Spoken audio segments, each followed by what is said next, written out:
Hi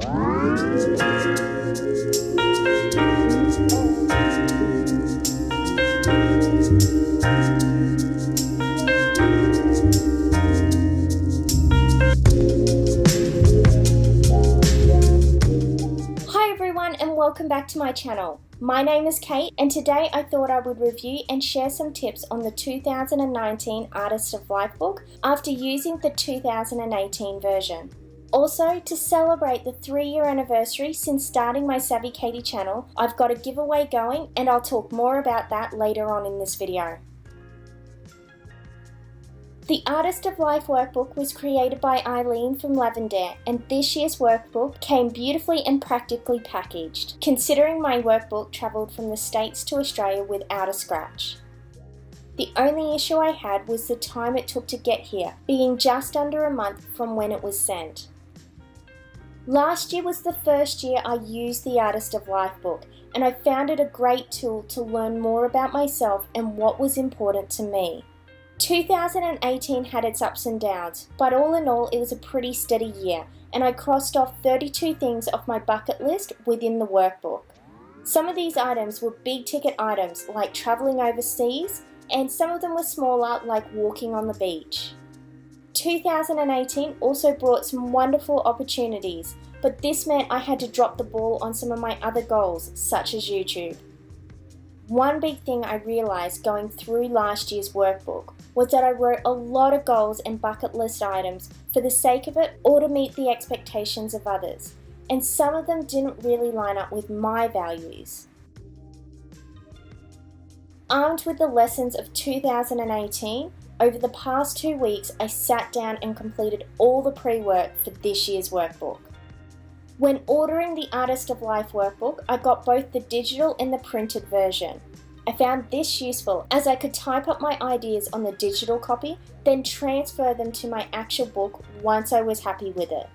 I know this may seem like double handling, but I found this exercise really cemented my goals for 2019, and I can keep the digital copy on my phone for when I'm on the go.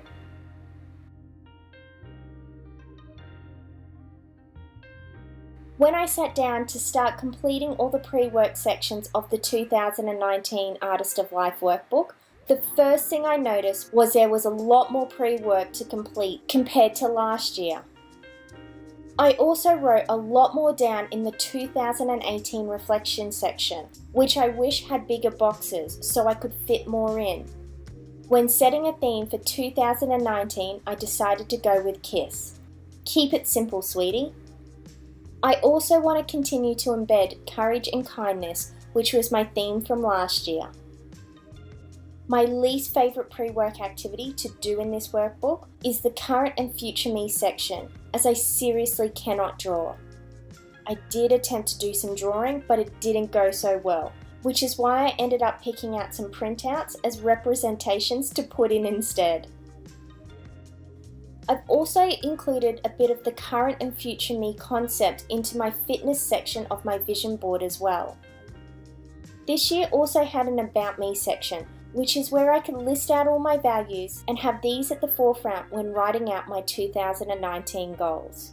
Honestly, it was like Aileen was reading my mind with this part. So keeping my theme in mind, this year my main goals are: average 10,000 steps daily, be active 3 to 5 times a week, cook more and continue to reduce my takeaway intake, which should lead to being able to fit into my favourite clothes. I also really want to focus on saving as much as I can, read 8 to 10 books, upload at least 26 Savvy Katie videos, and travel where I can. My favourite part of the Artist of Life workbook is the bucket list section. This year I'm starting off with 65 items and made a few a little more vague. For example, going overseas instead of picking a destination up front. By leaving room, I can add more as the year goes by, which I wish I did in 2018. With my pre-work done, looking at the goal book section of this workbook, this has been expanded with new areas added, such as a daily tracker and a gratitude journal compared to the 2018 version. I can't wait to complete each month of the workbook as the year goes by. As with any planning tool, It only works if you're willing to put the effort into it. If you want more information about the Artist of Life Workbook, I'll leave a link in the description below. If you've got this year's workbook, let me know what you think of it and what your goals are, as I would love to hear what others are up to. Finally, just as a reminder, I'm currently giving away a set of Kikki.K Dream, Do, Enjoy and Share books. Plus, 2 runners-up will receive Best Year cards to celebrate the 3-year anniversary of my Savvy Katie channel, which I'll draw out the winner at the end of January. To enter, you have to be subscribed to my channel, follow me on Instagram, which is savvy_Katie, and comment on this video or my last upload with a planning tool you'll be implementing in 2019, and that's it. Thank you for watching, and I'll see you all next time.